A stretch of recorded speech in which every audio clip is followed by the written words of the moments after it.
Hey, it's Mike over at fishyourassoff.com, and today what we're talking about is speckled trout fishing with live bait. Now, speckled trout are just one of those fish that they're pretty much everywhere. As long as there's grass flats somewhere nearby, there's probably trout that you can catch nearby too. And I think the best way to catch any fish is with what it actually eats versus trying to trick it into biting a lure or something like that. So really what we're going to cover is just the best live baits for speckled trout and how to hook them, because I'm a kayak fishing guide here on the Treasure Coast of Florida, and I am amazed how many people have been fishing for years just don't know some of the basics about hook placement in the various baits that they're using, and it makes a huge difference on what that bait's going to do once it's hooked and your hookup ratio.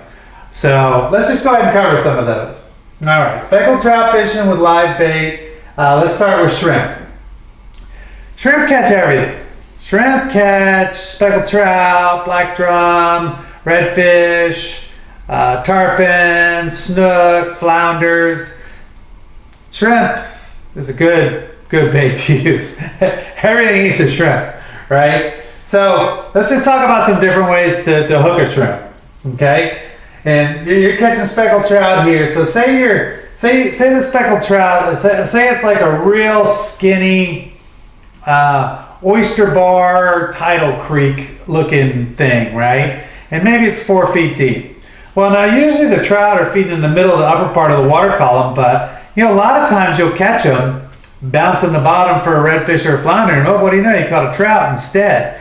So and when it's real shallow water like that, you can catch them in the whole part of the water column right there. So a lot of times you'll catch them. In fact, I've probably caught most of my trout that I've caught bouncing on the bottom just like this.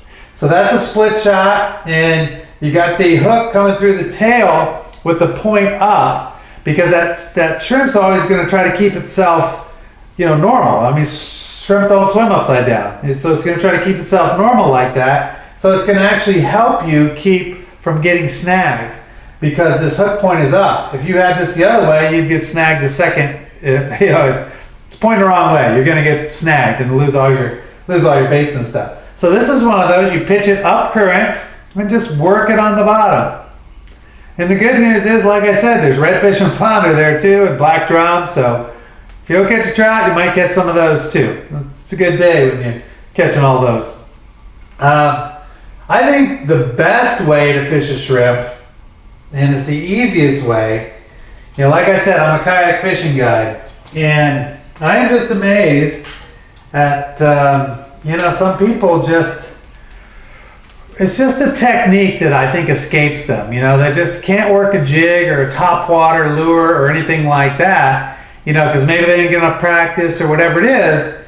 But I'm telling you, this is the easiest way to catch speckled trout with live bait. Just get yourself some sort of rattle cord. All right? Just like that. It's a fake shrimp, but say it's a real shrimp.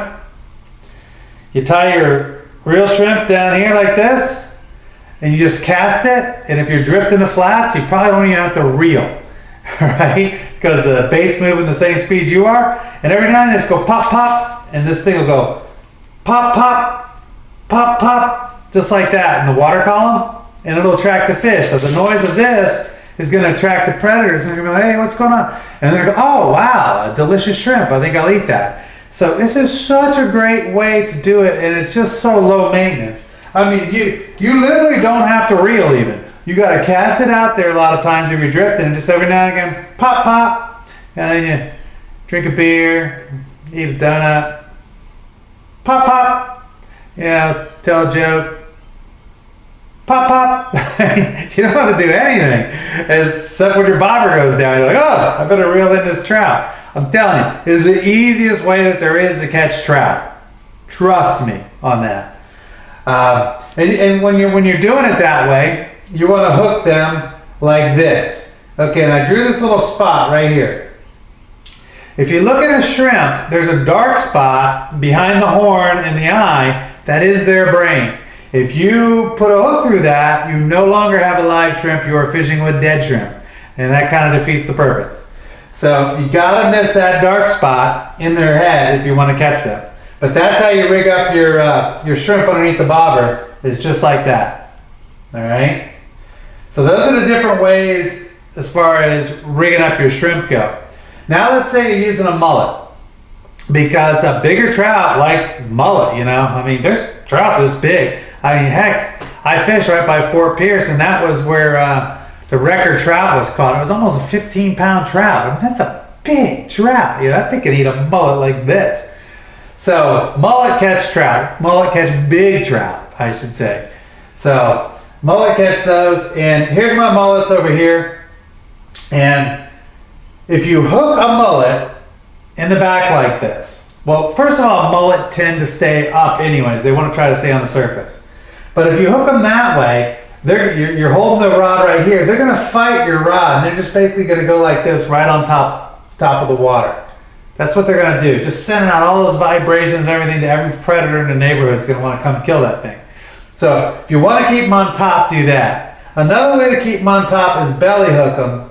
I never do this because you have so much more muscle and a spine up there. So when you cast them, they stay on the hook. A lot of times if you cast these, it'll tear through their belly. You just killed the fish, and you just killed your mullet, and you didn't get to catch anything either. So I don't ever do that way. So when I want them on top, I do this. When I want a more natural presentation, I'm going to hook them through the lips. So like, here's the mullet's mouth.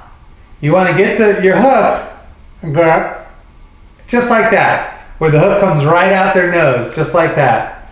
And that's natural. So I do that when I'm, say, drifting the flats or something like that, or when I have them under a bobber if I'm drifting the flats, because it's much more natural. Because a lot of times they'll tend to fight you. So if you hook them like this, they'll fight you. So you might be drifting this way, and that fish is going backwards like this, and no fish is swimming backwards like that. So when you're drifting, you almost always have to do it this way for the natural presentation. So you got to do this one. Now, when I'm fishing with white baits, people always ask me this. White baits are just any of those little shiny things, so they're silvery or white on the side with dark on top. So it could be a threadfin herring. It might be a sardine. It might be some sort of menhaden, right? These have all different names, bunkers and pogies and greenbacks and whatever. There's all kinds of slang for these fish. And that's what confuses people. So what the hell is a white bait? Well, it's all those things. It's all those things. But just think little thing like this, all right? So a little 2, 3, 4, 5 inch silvery fish. And when I'm fishing with those white baits, I'm pretty much always doing the lip thing too. But they don't really have the palate on top like a mullet does. So you kind of got to go this way. So you're, I don't have a fish face, but you're going to go right in front of their eyes where their nasal cavity is, horizontally instead of vertically is the best way to hook them. So it's going to be horizontally instead of vertically. Okay, that's confusing. But yeah, there's different ways to hook these fish. Just keep looking at this video every time you have a question on it, because there's just a few different ways to hook them, but you need to know what they are for the natural presentation to these speckled trout or snook or whatever, right? And where to find them? Well, like I said, there's got to be some grass flats around, but docks are a great spot. All predators like docks because all their prey likes to hide amongst the docks, and they want to eat those things.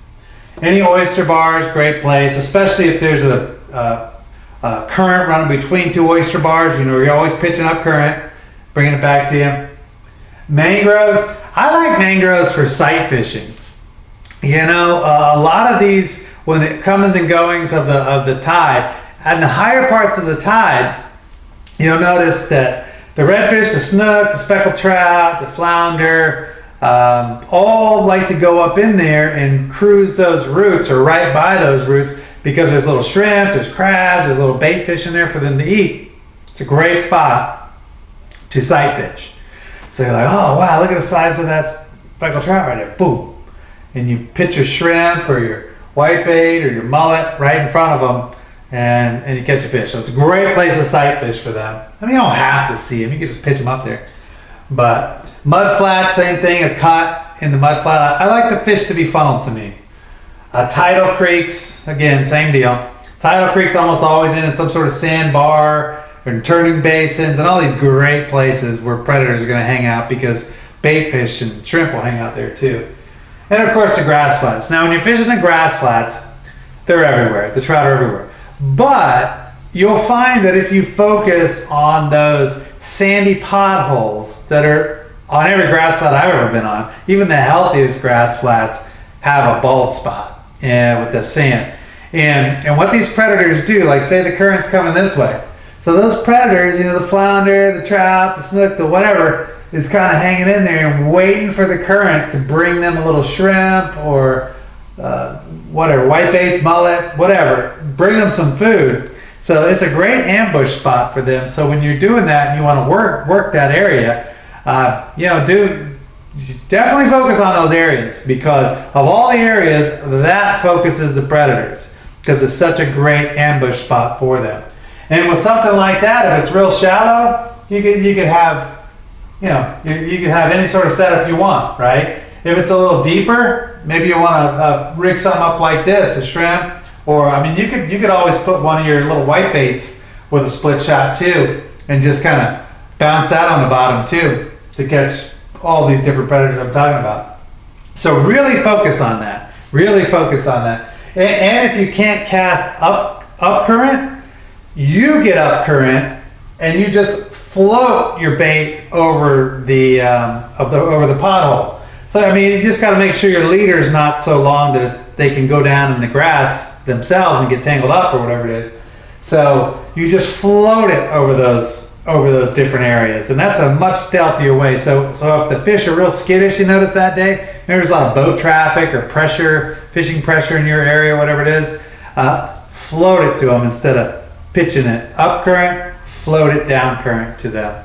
But this is just one of those things I wanted to cover. You know, I just see people doing it wrong all the time. Even people who have been fishing for 10, 20 years, you know, I was like, wow, man, you don't hook it like that. So there's a lot of different ways to hook it, but once you figure out the basics, you're going to catch more fish because your presentation is going to be spot on. You can go to our website. It's www.fishyourassoff.com. The whole site is a how-to fishing website. There's videos like this, there's articles, basically everything you want to know about inshore fishing mainly.